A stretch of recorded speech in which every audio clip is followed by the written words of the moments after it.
Hello guys, welcome back to our channel. और आज का हमारा व्लॉग है इंस्टीट्यूशन क्वारंटीन के बारे में। और अभी हम लोग जा रहे हैं मस्कत इंटरनेशनल एयरपोर्ट से रेडिसन ब्लू होटल मस्कत की तरफ।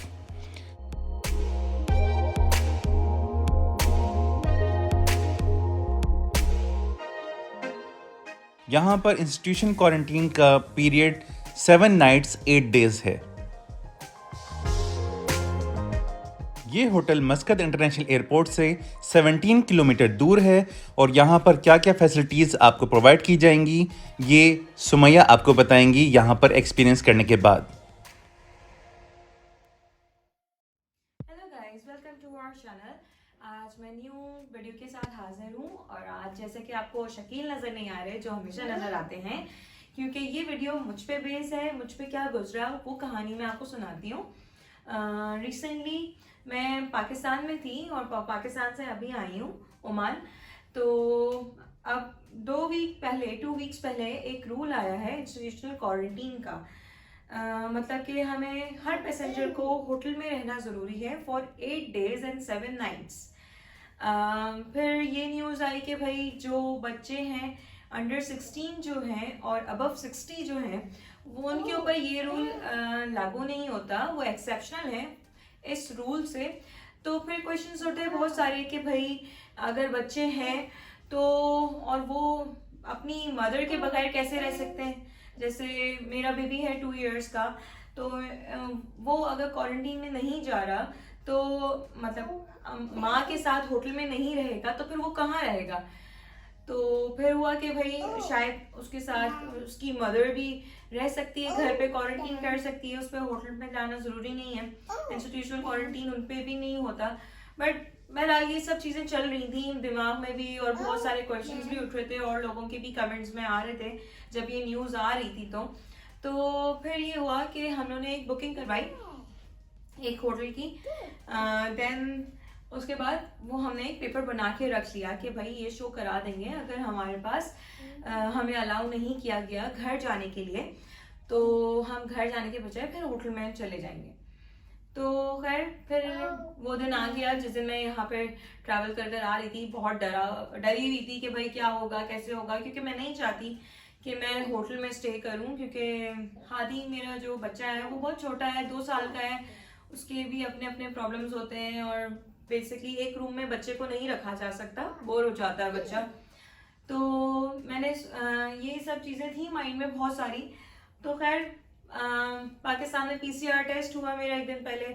उसके बाद फिर मैं दूसरे दिन मैंने ट्रैवल किया, अल्लाह का शुक्र है कोई मसला नहीं हुआ, एयरपोर्ट पे स्मूथली चले गई, पाकिस्तान से फ्लाई कर गई। उसके बाद जब मैं ओमान आई, ओमान में फिर सब चीज़ें हुई, पीसीआर टेस्ट हुआ, ये वो हुआ। देन उसके बाद एक स्टेशन था, वहाँ पे उन्होंने मुझसे वो देखा कि आपका पीसीआर टेस्ट हो गया है, आपने पे कर दिया उसका। उन्होंने वो स्लिप देखी, स्लिप देखने के बाद उन्होंने ये बैंड निकाला। ये ट्रैकिंग बैंड है बेसिकली, ये पहले भी लगता था मगर वो होम क्वारंटीन भी हो जाते थे तो कोई मसला नहीं था। मैं ये इन्होंने ट्रैकिंग बैंड लिया और फिर मैंने उनसे बात करी कि ऐसा ऐसा है कि मैं घर पे ज़्यादातर अलोन ही रहती हूँ, अकेली रहती हूँ, तो मुझे आप होटल में क्वारंटीन ना करें और मेरे साथ जैसे बच्चा है तो जैसे रूल आया था कि जो अंडर 16 ईयर्स है वो घर पे रह सकते हैं, तो वो अकेला तो रहेगा नहीं, मैं उसके साथ रहूंगी, जाहिर सी बात है। तो खैर उन्होंने मुझे मना कर दिया कि नहीं, आपको लाजमी है कि आप होटल में रुकें, आप कुछ भी करें ऐसा कुछ नहीं होगा, आपके घर जा सकती हैं। तो फिर मैंने अपने होटल बुकिंग शो करा दी। उसके बाद फिर उन्होंने क्या किया कि इस मेरे जो ट्रैकिंग बैंड है इसके अंदर वो लोकेशन डाल दी जो मेरे होटल की थी, ताकि वो ट्रैक कर सकें कि मैं उसी लोकेशन पे मौजूद हूँ या नहीं हूँ। तो ये ना समझें कि भाई बैंड से वही चीज़ ट्रैक करिए कि आप किधर जा रहे हैं, वो ये भी ट्रैक कर रहे हैं कि आप किस होटल में स्टे कर रहे हैं। तो उन्होंने अब मेरी प्रोफाइल जो थी जहाँ पे पीसीआर टेस्ट के रिजल्ट आने थे उस प्रोफाइल में उन्होंने ये भी अपलोड कर दिया कि मेरे होटल का नेम अपलोड कर दिया। तो उससे ये हुआ कि उनको पता है कि मैं किस होटल में स्टे कर रही हूँ। देन फिर मैं अपने बेबी को लेके होटल में आ गई। अब चूंकि अब मैं यहाँ पर आ गई हूँ तो मुझे यहाँ पे 7 नाइट्स कंप्लीट करना ज़रूरी है। और अब 7th डे जो होगा मेरा, उस दिन मेरा PCR टेस्ट होगा। देन PCR इंशाल्लाह अल्लाह करे नेगेटिव ही आए, और नेगेटिव आएगा तो फिर मैं 8 डे को मैं यहाँ से चेकआउट कर जाऊंगी, फिर मैं अपने घर जाऊंगी। तो ये थी मेरी कहानी पूरे इंस्टीट्यूशनल क्वारंटीन की। तो मैं आपको चलें अब आपका अपना रूम दिखाती हूँ कि किस तरह का मेरा रूम है। और हाँ, ये बात मैं आपको आगे और बताती हूँ कि इस रूम में उन्होंने क्या क्या फैसिलिटीज दी हैं और क्या क्या चीजें नहीं दी उन्होंने, और क्या कर रहे हैं ये हमारे साथ। चलिए आगे मिलते हैं। और ये रूम जो है ये रेडिसन ब्लू होटल का रूम है। इस वक्त हम इस होटल में हैं, और यहाँ पे फैसिलिटीज़ की जो बात की जाए तो कोई फैसिलिटीज़ तो दे नहीं रहे ये लोग। इवन ये लोग 7 डेज़ तक हमारे रूम में भी क्लीनिंग के लिए नहीं आएंगे। कोई रूम क्लीनिंग नहीं होगी, जैसा रूम है वैसे ही आपको मैनेज करना है। और जो गार्बेज है वो कहते हैं कि जो भी गार्बेज है आप रूम के डोर स्टेप पे रखते हैं, हम वहीं से चेंज करके चले जाएंगे आपकी डस्टबिन, और अंदर नहीं आएंगे। तो मैं यही कर रही हूँ कि अपना गार्बेज जो भी होता है पूरे डे का, इन दी एंड मैं उसको बाहर रख देती हूँ। और बाकी अब मुझे यहाँ पे 8 डेज़ गुजारने हैं, देन मेरा PCR टेस्ट होगा, फिर मैं यहाँ से चेकआउट कर जाऊँगी।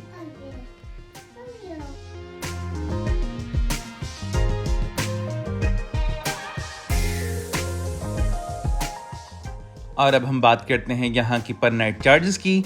तो यहाँ पर नाइट चार्जेस हैं $105 प्लस टैक्स।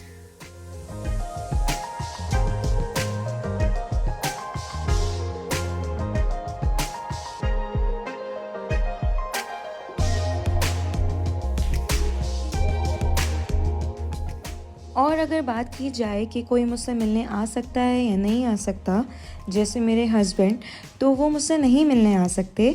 जो भी, जैसे अगर मुझे बात करनी है या कोई चीज़ मंगवानी है तो मैं उनसे कॉल पे वो चीज़ मंगवाती हूँ, और वो फिर लाके रिसेप्शन पे देते हैं, और फिर रिसेप्शन से वो मेरे कमरे के डोर पर आ जाती है। वो मुझे डायरेक्ट नहीं देने आ सकते, और ना वो मुझे डायरेक्ट प्रोवाइड करते हैं कोई भी चीज़ें, वो इनडायरेक्टली चीज़ें आती हैं और वो डोर स्टेप पे रख के चले जाते हैं।